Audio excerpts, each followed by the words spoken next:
Hello guys, welcome back once again. This is Sangam. बहुत बहुत स्वागत है आप सभी का एक बार फिर से मेरे यूट्यूब चैनल पे।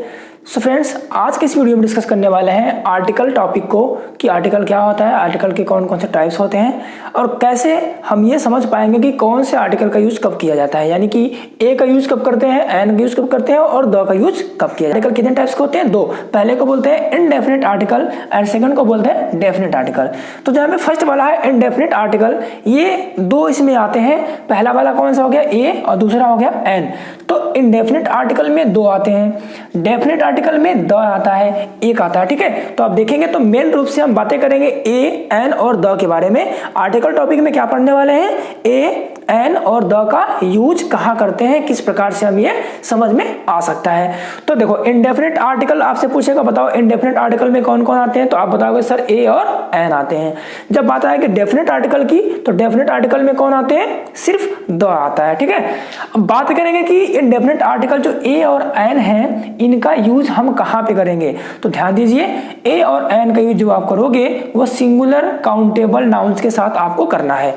ए और एन का यूज किसके साथ करना है? सिंगुलर काउंटेबल नाउन्स, यानी कि एक वचन काउंटेबल जिनको हम गिन सकें ऐसी संख्याओं के साथ हमें क्या करना है? ए और एन का यूज करना है। क्यों? क्योंकि ए और एन का मतलब होता है सिंगल, वन, एक। तो आपको पता है जब हम उसको गिन पाएंगे वह एक वचन में होगा तो उसको हम क्या बोलेंगे? Singular countable nouns. यह बात आपको समझ में आ गई होगी। फिर आर्टिकल ए का जब यूज करोगे तो कंसोनेंट साउंड्स, तो जिस भी नाउन, जिस भी फ्रेज, जिस भी वर्ड के पहले आप इसका यूज करोगे ए का, तो आपको ध्यान देना है कि उसका जो साउंड हो वो कंसोनेंट का हो। तो देखो, कंसोनेंट साउंड का मतलब ये कि आप इंग्लिश के अल्फाबेट को भी ध्यान दीजिएगा और साथ में ही हिंदी के अल्फाबेट को भी ध्यान दीजिएगा। क से लेके ग तक की चीजों को, और पूरा ए से लेके जेड में जो भी हमारे वॉवेल और कॉन्सोनेंट के पार्ट्स होते हैं जिनको हम अलग अलग पढ़ते हैं, ए, ई, आई, ओ, यू, जिनको वॉवेल बोलते हैं, और उसके अलावा जो बच गए 21 लेटर्स उनको बोलते हैं कॉन्सोनेंट। तो आर्टिकल ए का यूज जब आप करोगे तो कॉन्सोनेंट साउंड होनी चाहिए। इंग्लिश के लेटर को भी ध्यान देंगे, इंग्लिश अल्फाबेट के, और साथ में हिंदी अल्फाबेट के भी। चलिए, मैं क्यों हिंदी वाले बोल रहा हूं अभी मैं आपको बता देता हूं। यहाँ पे तो देखिए, लिखा मैंने अमैन। अभी हमारा सही है कि गलत ये जानने के लिए आप देखो यहाँ पे एम हमारा क्या है? इंग्लिश अल्फाबेट का लेटर है, कंसोनेंट। इसके पहले हमने क्या कर दिया? ए का यूज कर दिया। इसी प्रकार से ए बॉय आप देख सकते हैं, बी है, इसके पहले हमने ए का यूज कर दिया। यूनिट आप देखो यहाँ पे यू है, आप बोलोगे सर ये पे तो यू है जो कि हमारा वॉवेल है, तो इसके पहले तो ए का यूज नहीं करेंगे। लेकिन मैंने इसीलिए बोला आपको कि हिंदी अल्फाबेट आप ध्यान दोगे तो आपको पता चलेगा ये बात कि जब हम इसको प्रोनाउंस कर रहे हैं तो यह बोल रहे हैं, जो कि हिंदी का क्या है? कॉन्सोनेंट। तो ध्यान दीजिए, हिंदी के कॉन्सोनेंट से जितने भी वर्ड शुरू होंगे उनके पहले आप आर्टिकल ए, यानी कि इंडेफिनिट आर्टिकल में से ए का यूज करोगे। ठीक है, ठीक इसी प्रकार से यूरोपियन भी यह से है, तो हमने इसके पहले क्या किया है? ए का यूज किया है। ये कंफ्यूजन क्रिएट करता है आपके लिए, तो ध्यान दीजिएगा, आप हिंदी के अल्फाबेट को याद रखिए। अगर उससे शुरू हुआ है तो उसके पहले आप ए का यूज करेंगे। जैसे यूनिट, बॉय, मैन, ये म से शुरू हुआ है, अल्फाबेट है हिंदी का, ब से शुरू हुआ है, अल्फाबेट है, और कॉन्सोनेंट भी है।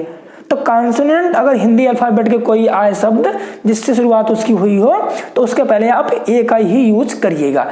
नेक्स्ट कहता है आर्टिकल एन का जब यूज करने की बात आती है तो जो वॉवेल का साउंड देंगे, ठीक उसी प्रकार से आप इंग्लिश के लेटर को भी याद रखेंगे और हिंदी के भी वॉवेल्स को याद रखेंगे। जो लेके अ से लेके अह तक जो होते हैं उनको भी आप क्या करिएगा? याद रखिएगा। एन ऑन्ट, देखें आप देख सकते हैं यहाँ पे ए आया था तो हमने इसके पहले क्या कर दिया? एन का यूज। लेकिन जरूरी नहीं है कि हमेशा ऐसे, कुछ भी हो सकता है कि ए आए या फिर कुछ और ना आए तो एन का यूज नहीं होगा। अभी एग्जांपल में ही मैं आपको दिखा रहा हूँ।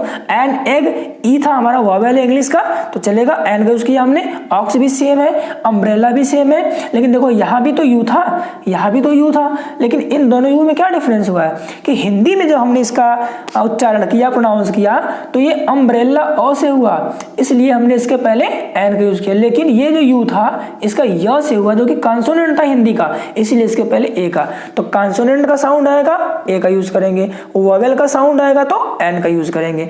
नेक्स्ट है एन आवर। एच से आपको दिख रहा है, आप बोलोगे सर ये तो कॉन्सोनेंट है, इसके पहले तो ए आना चाहिए था, लेकिन नहीं, जैसे मैंने इसका प्रोनाउंस किया तो हिंदी में अ का साउंड आया, और जैसे ही हिंदी के स्वर का साउंड देगा तो उसके पहले हम क्या करेंगे? एन का यूज करेंगे। तो यह बात आप याद रखिएगा कि कॉन्सोनेंट साउंड हिंदी में आएगा उसके पहले ए का यूज करेंगे। कॉन्सोनेंट के अलावा अगर वॉवेल साउंड आया हिंदी में इंग्लिश के वर्ड में लेटर चाहे किसी से भी शुरू हो, लेकिन अगर वह हिंदी के वावेल से आया उसके पहले आप एन का यूज करिएगा। आई होप ये बातें ए और एन की जो बातें थी कि कब इनका यूज करेंगे ये आपको समझ में आ गया होगा। अब नेक्स्ट स्लाइड में बातें करेंगे कि डेफिनेट आर्टिकल द का यूज कहां पे करेंगे। चलिए इसको भी देख लेते हैं। हाँ, ये जान लीजिए कि जैसे मैंने यहाँ पे बता रखा आपको कि ए और एन का यूज सिंगुलर काउंटेबल नाउन के साथ करते हैं, लेकिन द का यूज सिंगुलर काउंटेबल नाउन हो और प्लूरल भी हो तब भी हम उसके साथ इसका यूज करेंगे। चलिए आगे भी देख लेते हैं। ओके फ्रेंड्स, तो चलिए ये देख लेते हैं कि आर्टिकल में द का यूज किन जगहों पे किया जाएगा। ठीक है, यानी कि use of definite article the का यूज कहाँ पे करेंगे। हमने ए और एन के बारे में चीजें समझ ली कि कब कॉन्सोनेंट का साउंड आएगा तो किसका यूज करना है, वोवेल का साउंड आएगा तो किसका यूज करना है। अब हम समझते हैं कि आर्टिकल द जो हमारा दिया गया डेफिनेट आर्टिकल, इसका यूज हम किस प्रकार से करेंगे। तो लिखा है उस नाउन के पहले जिसका वर्णन हो चुका हो। जब कोई स्टोरी चल रही होती है फ्रेंड्स, तो उसमें किसी नाउन के बारे में यदि पहले डिस्कस एक बार कर दिया गया है और दोबारा से उसके बारे में कोई बातें की जाए तो वहां पे आप क्या करोगे, द का यूज करोगे। जैसे मान लो मैंने एक 2 लाइन लिखा है यहाँ पे कि a man was going to the city, कोई स्टोरी जिसमें ऐसा बोला जा रहा है कि a man was going to the city, the man set under a tree.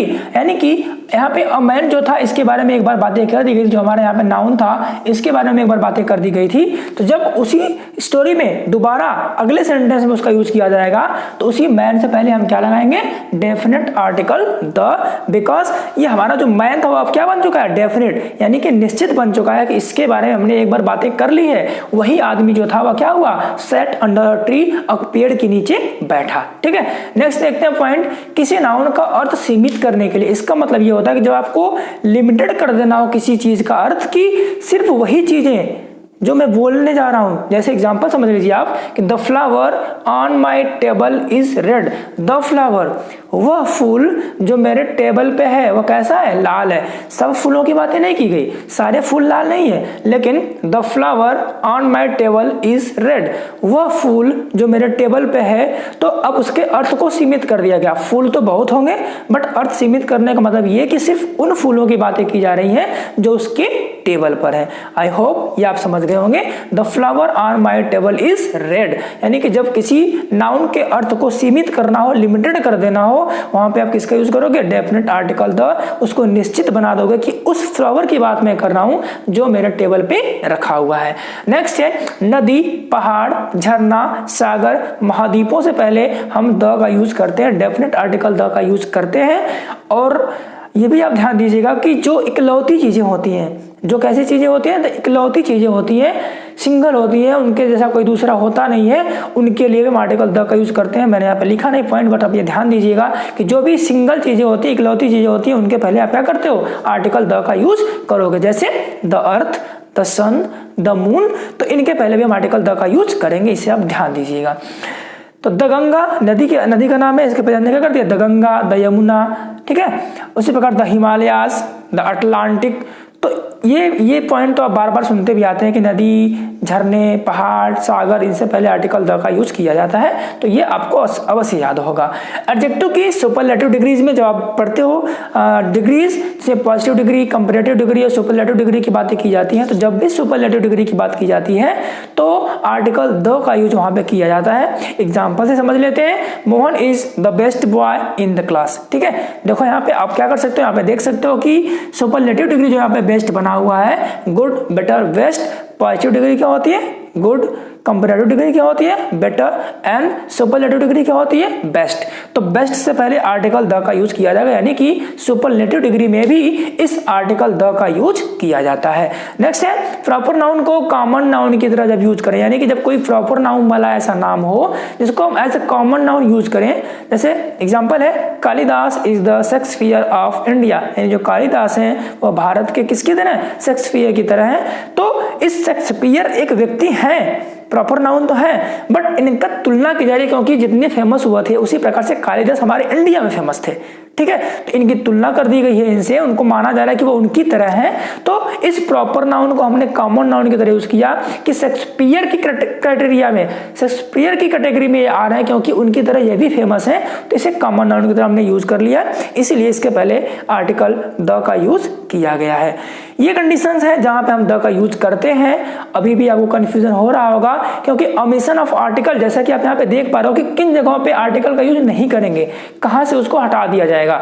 तो पहला है कॉमन नाउन का जब व्यापक अर्थ में प्रयोग किया जाएगा, किसी भी कॉमन नाउन का यूज बहुत बड़े पैमाने पे सबके लिए किया जाए, मानवता के लिए की जाए पूरी, तो वहां पे हम द का यूज नहीं करेंगे। जैसे मैन इज मोर्टल, तो आप यहाँ पे द मैन नहीं कर सकते हो, ठीक है, क्योंकि ये बात पूरी मानवता के लिए की गई व्यापक अर्थ में, तो वहां पे आप क्या करोगे, द का यूज नहीं करोगे। नेक्स्ट एग्जांपल है प्रॉपर नाउन के पहले, प्रॉपर नाउन वाला कोई अगर नाम आ गया उसके पहले द का यूज नहीं किया जाता। जैसे मैं बात करूं कि he lives in दिल्ली, तो अगर आप कहोगे कि यहाँ पे he lives in the Delhi करेंगे तो हमारा क्या रहेगा, गलत रहेगा। लेकिन हाँ, आप ध्यान दीजिए एक्सेप्शन में the United states of America, उसके पहले आप क्या करते हो, द का यूज करते हो, द USA हम करते हैं। तो कुछ जगहों पे होता है, कुछ जगहों पे नहीं होता है, बट आप ध्यान दीजिएगा ही लिव्स इन दिल्ली, तो दिल्ली के पहले आर्टिकल द का यूज नहीं करेंगे। तो आप ध्यान दीजिए प्रॉपर नाउन से पहले भी द का यूज नहीं किया जाता है।